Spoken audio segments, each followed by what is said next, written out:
Just a quick look at my saddlebags I built.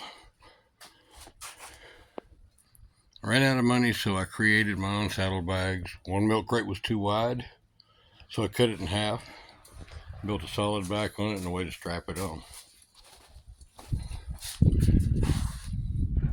Carry my kitchen gear in there, my tarps, my chairs, my repair kits, and my poncho. In the front basket I got food, things to prepare food.